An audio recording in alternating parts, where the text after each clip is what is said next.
Railway stations in the UK have platforms on which passengers wait for their train. There are two different types of platform, through and terminal. Some stations only have through platforms, for example Havant, Petersfield and Chichester. Other stations have only terminal platforms like Portsmouth Harbour, Bognor Regis and Brighton. Don't be fooled by some terminal stations that may extend your journey. These include Eastbourne and Littlehampton, but we'll look at those later. Other stations have a mixture of both platform types, and these are where the biggest mysteries lie. There are many mysteries of the British Railway that are dying to be discovered. Join me, Darren Stratton, as I take you round the four corners of the UK to explore the many mysteries that a station and its platforms have to offer. When Portsmouth and Southsea opened in 1847, it was named just Portsmouth. However, when Portsmouth Harbour opened in 1876 and a link was provided from Commercial Road to the harbour, it was renamed Portsmouth Town. It was then renamed Portsmouth and Southsea in 1925. I love this railway station as much as the next person, but the one thing I'm not so keen on is the gaps at platform 1. It starts off narrow and goes very wide in the middle of the platform. Therefore, I go to the front of the train if it has either 10 or 12 coaches. Platforms 1 and 2 provide the links to and from the harbour, and platforms 3 and 4 allow for travel to London and Southampton or Littlehampton. Portsmouth and Southsea railway station used to have 7 platforms. Platforms 1, 2 and 3 were originally platforms 5, 6 and 7. The renumbering came into effect when the original platforms 1, 2 and 3 were removed. However, it's also possible for a terminal platform to close due to a closed service. Havant station used to have mixed platforms when it ran the Hailing Billy line from 1867 to 1963. However, when that service finished and the line was lifted, the start of the line by the station was replaced by a cycle lane. Additionally, as you walk through the start of the Hailing Billy trail, you can see where the tracks were. The bollards as you approach the bridge are still there. They indicate where the gates used to be. The station theatre, located in West Town, was where the service terminated.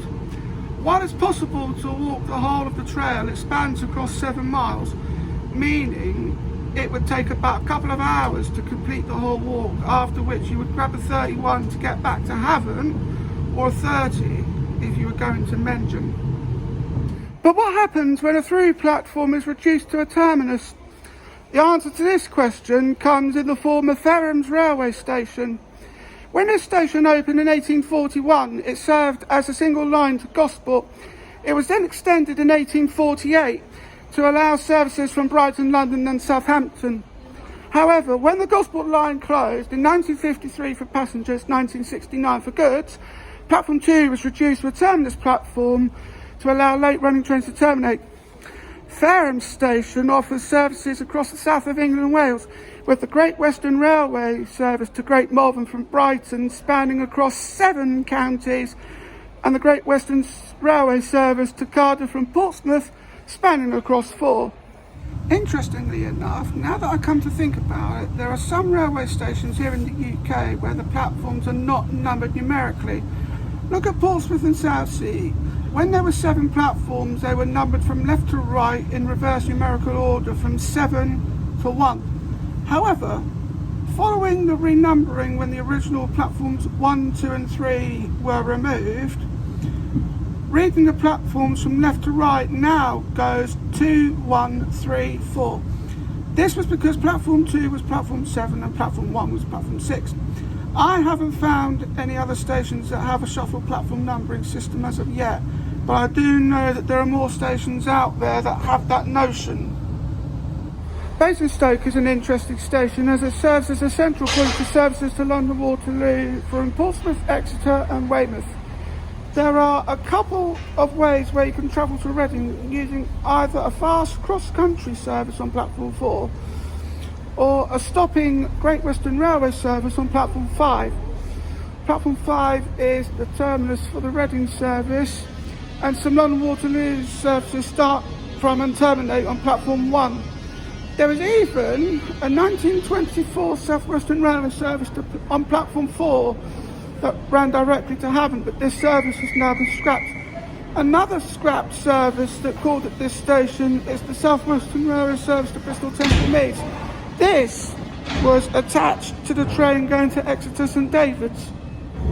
The one thing that comes to my mind is what exactly gives the station mixed platforms. Terminal platforms may be added at stations where trains frequently terminate, but that's not the case for stations like Southampton Central. Mixed platforms may come into play when the split platform is counted separately from its main one. For example, platform 1A is separate from platform 1 in Bridgend. Terminal platforms may also come into play when a line is closed and thus reducing a platform to a terminus, like what happened in Fareham. 3 platforms may be introduced when a link is provided within the city, for example in Portsmouth. Salisbury's railway station is another interesting one, considering that not only does it offer services across a substantial amount of England and a small part of South Wales, but it also provides the services with a third of its platforms missing.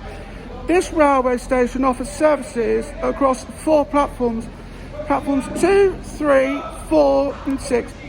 Platforms 1 and 5 are the 2 missing platforms, but we will look at those later. Platform 2 offers services to London Waterloo.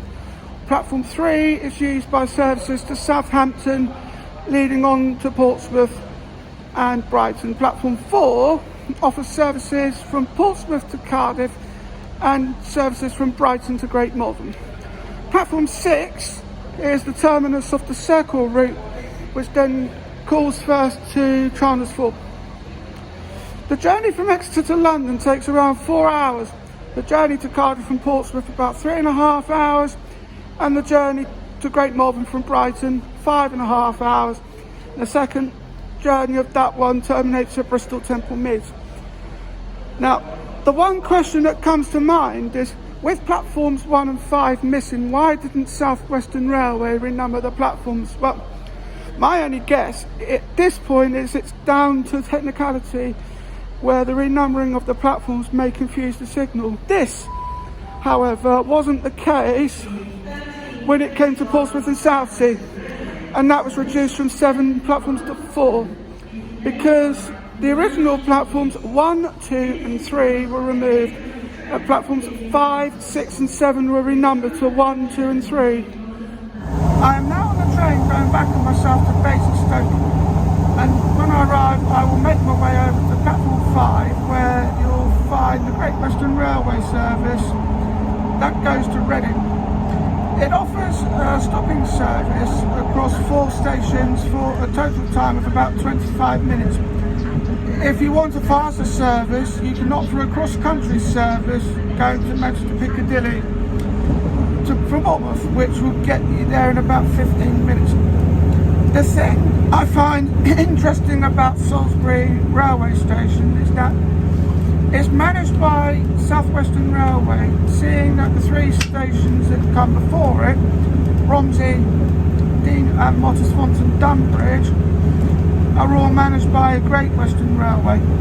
The only thing that comes to my mind is that there are 3 stations that follow this one going up to London.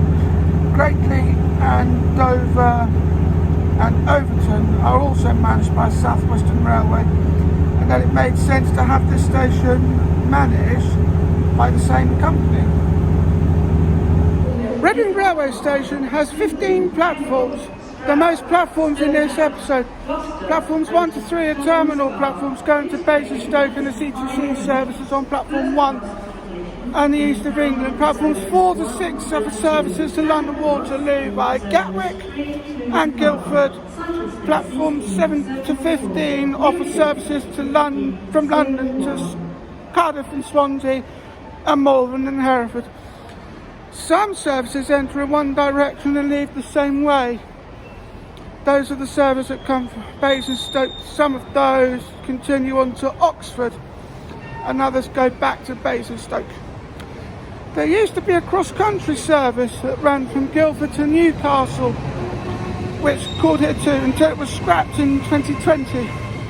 Well, with the 15 platforms and the many journeys that Reading has to offer, It's no wonder that newcomers visiting the place get lost on a regular basis.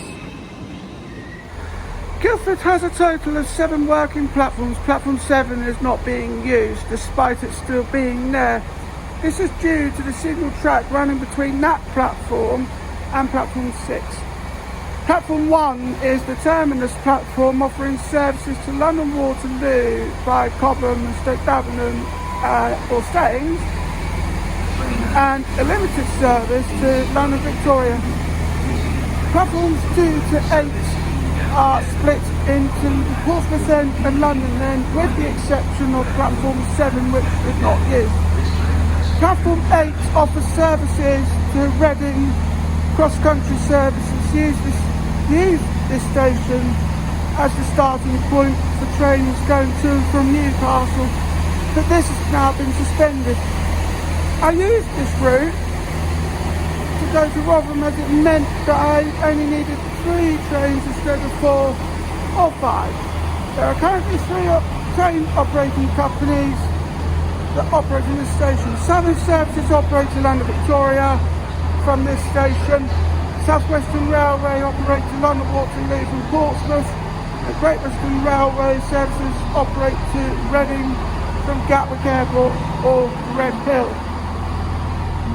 Now, I wouldn't be able to complete an episode without some honourable mentions. So here are some other stations that meet this criteria, and I have 10 of them here.